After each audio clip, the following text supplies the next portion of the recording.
சமீபத்தில்தான் IPL தொடர் நடந்து முடிந்திருந்தது. IPL தொடர் முடிந்ததோடு இப்போது இந்திய அணி ஆப்கானிஸ்தானுக்கு எதிரான தொடரில் களமிறங்கிவிட்டது. இந்த தொடரை பொறுத்தவரையில் இந்திய அணி முக்கியமான சவால்களை எதிர்கொள்ள இருக்கிறது. அதற்கு காரணம் என்னதான் ஆப்கானிஸ்தான் போன்ற ஒரு பலம் குறைந்த அணிக்கு எதிராக இந்த தொடரில் இந்திய அணி களமிறங்கினாலும் இதில் முக்கியமாக கவனிக்க வேண்டிய விஷயம் என்னவென்றால், ஆப்கானிஸ்தான் அணியை பொறுத்தவரையில் இந்த தொடரில் பங்கேற்கும் பெரும்பாலான ஆப்கானிஸ்தான் வீரர்கள் அதிக அனுபவம் கொண்டவர்களாக இருக்கின்றனர். அனுபவம் வாய்ந்த வீரர்களை மட்டுமே வைத்து இந்த தொடரை எதிர்கொள்ள இருக்கிறது ஆப்கானிஸ்தான் அணி. அதற்கு காரணம், கடந்த சில வருடங்களாகவே ஆப்கானிஸ்தான் அணியின் கிரிக்கெட் என்பது சொல்லும்படியாக இல்லை. சில வருடங்களுக்கு முன்பு ஆப்கானிஸ்தான் அணியின் கிரிக்கெட் என்பது பெரிய பெரிய எதிரணிகளுக்கே சிம்ம சொப்பனமாக இருந்து வந்தது. ஆனால் சமீப காலமாக ஆப்கானிஸ்தான் அணியின் செயல்பாடுகள் பெரிதாக கிரிக்கெட் ரசிகர்களை கவனம் ஈர்க்கவில்லை. இதன் காரணமாகவே ஆப்கானிஸ்தான் நாட்டின் முக்கியமான தலைவர்களும் கூட ஆப்கானிஸ்தான் அணியை கிரிக்கெட்டில் இன்னும் மேம்படுத்த பல முயற்சிகளை எடுத்து வருகின்றனர். அதன் காரணமாகத்தான் இந்த இந்தியாவுக்கு எதிரான தொடரில் ஆப்கானிஸ்தான் அணி இளம் வீரர்களுக்கு பெரும்பாலும் வாய்ப்பு கொடுக்காமல் அனுபவம் வாய்ந்த வீரர்களையே களமிறக்குகிறது. அதேபோல இந்திய அணியை எடுத்துக்கொண்டால் இந்திய அணியில் சீனியர் வீரர்கள் இந்த தொடரில் இடம்பெறப் போவதில்லை.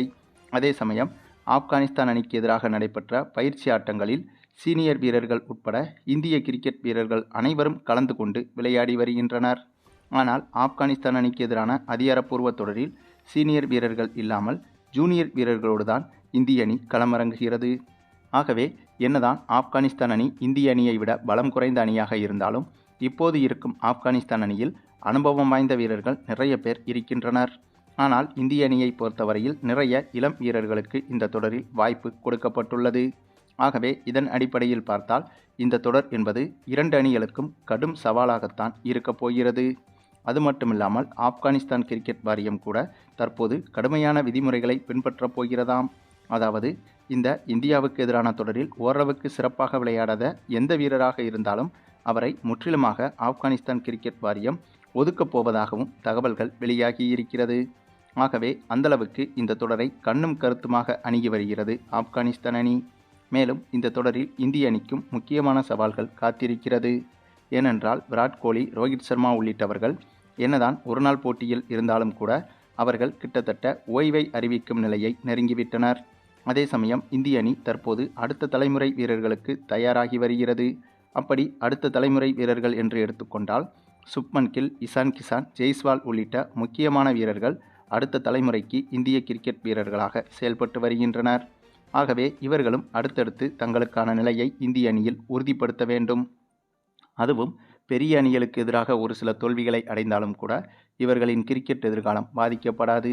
ஆனால் ஆப்கானிஸ்தான் அணி போன்ற சிறிய அணிகளுக்கு எதிராக தோல்வி அடைந்துவிட்டால் இவர்களின் எதிர்காலம் மிகப்பெரிய அளவில் பாதிக்கப்படும். அதே சமயம் இது போன்ற சிறிய அணிகளுக்கு எதிராக வெற்றி பெற்றாலும் கூட சாதாரண வெற்றியாக இருந்தால் அதுவும் கூட இவர்களுக்கு சிறிய பாதிப்பாகத்தான் மாறும். ஆகவே இது போன்ற சிறு அணிகளுக்கு எதிராக விளையாடும் போது மிகப்பெரிய வெற்றியை அடைய வேண்டிய கட்டாயமும் தற்போது இருக்கும் இந்திய அணிக்கு இருக்கிறது. அது மட்டுமில்லாமல் நாம் அடிக்கடி கூறி வருவது போல ஆப்கானிஸ்தான் அணிக்கு எதிரான டெஸ்ட் போட்டி ஒன்றிலும் இந்திய அணி விளையாட இருக்கிறது. ஆகவே இந்த டெஸ்ட் போட்டி தான் மிகவும் முக்கியத்துவம் வாய்ந்த போட்டியாக பார்க்கப்படுகிறது. இந்த ஒரு போட்டியில் ஆப்கானிஸ்தானை வீழ்த்துவது மட்டுமில்லாமல் அதிக ரன் ரேட் வித்தியாசத்தில் வீழ்த்தினால் அது இந்திய அணிக்கு டெஸ்ட் உலகக்கோப்பைக்கான பாதையை இன்னும் வலுப்படுத்தும். ஆகவே அதையும் மனதில் வைத்துதான் இந்த ஆப்கானிஸ்தான் தொடரை இந்திய அணி அணுக இருக்கிறது. இந்த சூழலில்தான் அப்படியாக இந்த இரண்டு அணிகளுக்கு இடையே சற்று முன் நடைபெற்ற முக்கியமான ஒருநாள் போட்டி ஒன்றில் நம்முடைய இந்திய அணி எதிர்பாராத சூப்பரான சம்பவத்தை செய்திருந்தது. கிட்டத்தட்ட ஒட்டுமொத்த கிரிக்கெட் ரசிகர்களும் எதிர்பாராத ஒன்றுதான். அதாவது கிரிக்கெட் வரலாற்றில் இப்படி ஒரு விஷயம் நடந்ததே கிடையாது என்பதுதான் உண்மை. ஏனென்றால் 50 ஓவர்கள் கொண்ட இந்த ஒருநாள் போட்டியில் டாஸை வென்று முதலில் பேட்டிங் செய்ய களமிறங்கியது ஆப்கானிஸ்தான் அணி. அப்படியாக களமிறங்கிய ஆப்கானிஸ்தான் அணிக்கு அப்போது தெரிந்திருக்காது இதுதான் ஆப்கானிஸ்தான் கிரிக்கெட் அணியின் வாழ்க்கையில் மிக மோசமான நம்பர் 1 நாளாக இருக்கப் போகிறது என்று. ஏனென்றால் இந்த போட்டியில் முதலில் பேட்டிங் செய்ய களமிறங்கிய ஆப்கானிஸ்தான் அணியை பொறுத்தவரையில் குறைந்தது 300 ரன்களுக்கு மேலாவது எடுத்தாக வேண்டும் என்ற அழுத்தத்தோடு தான் களமிறங்கியது. இதற்கு முன்பு நடைபெற்ற ஓரிரு போட்டிகளில் இந்திய அணி சாதாரணமாகவே 400 ரன்களை கடந்துவிட்டது. ஆகவே இந்த போட்டியில் ஆப்கானிஸ்தான் அணி முதலில் பேட்டிங் செய்து 300 ரன்களை கடந்தால்தான் ஓரளவுக்கு இந்திய அணிக்கு அது சவாலாக இருக்கும் என்ற அந்த ஒரு அடிப்படையில்தான் இந்த போட்டியில் பேட்டிங் செய்ய களமிறங்கியது ஆப்கானிஸ்தான் அணி.